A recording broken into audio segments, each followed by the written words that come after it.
எப்பொழுதும் சூரியன் சனி காம்போ அப்படின்றது வந்து அந்த இடத்துலையும் வந்து தெளிவாக பேசாது. அப்போ இதை விடவெல்லாம் வந்து இந்த சூரியனுக்கு பலம் அப்படின்னு சொல்லக்கூடிய இடம். பொதுவாக 10ஆம் பாவத்தில் சூரியன் வந்து ஸ்தான பலம் அப்படின்னு சொல்லுவோம். அவன் அந்த ஸ்தான பலம் அப்படின்னு சொல்லக்கூடிய சூரியன் தான் மிக அதீத பலமுடையவனாக இருப்பான்.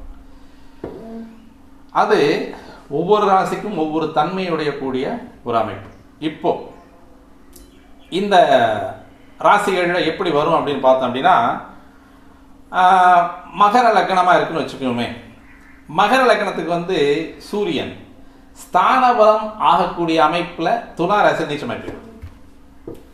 சார் இது இப்போ வந்து இந்த துலா ராசியில் இருக்கக்கூடிய சூரியனை நீச்சமாக எடுக்கணுமா, ஸ்தான பலம் உள்ள சூரியனாக இருக்கணுமா அப்படிங்கிற கேள்வி வரும். 10ல் வந்து சூரியன் ஸ்தான பலம் தானே, நீச்சமாகவே இருந்தாலும் சூரியனுடைய அந்த கதிர்வீச்சுகள் எப்பவும் குறையாது, வீரியம் குறையாது.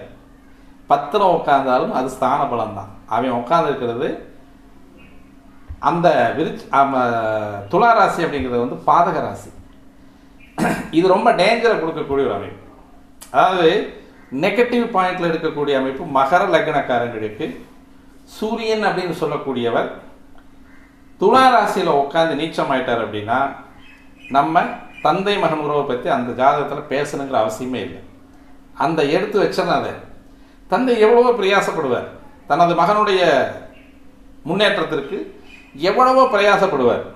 ஒன்று அதை மகன் ஏற்றுக்க மாட்டான், அல்லது மகன் அப்படின்னு சொல்லக்கூடிய மகர லக்னக்காரன் நல்ல சம்பாதிப்பான், தெளிவான முறையில் வாழ்க்கையில் முன்னேறி வருவான், தந்தையை கவனிக்க மாட்டான். இது ஸ்தான பலத்தில் இருந்தாலுமே ஒற்றை சூரியனாக இருக்காருன்னு கூட வச்சுக்கோமே, கூட புதனோ இல்லை சுக்கிரனோ இல்லை வேறு கிரகங்கள் எதுவுமே இல்லை, ஒற்றை சூரியனாக இருக்கும் பொழுதும் அஷ்டமாதிபதி அப்படின்ற அஷ்டமாதிபத்திய தோஷத்தை அந்த கிரகம் கொடுக்க மறுக்கும் பொழுதும், பொதுவாக வந்து சூரிய சந்திரனுக்கு வந்து அஷ்டமாதிபத்திய தோஷம் கிடையாது.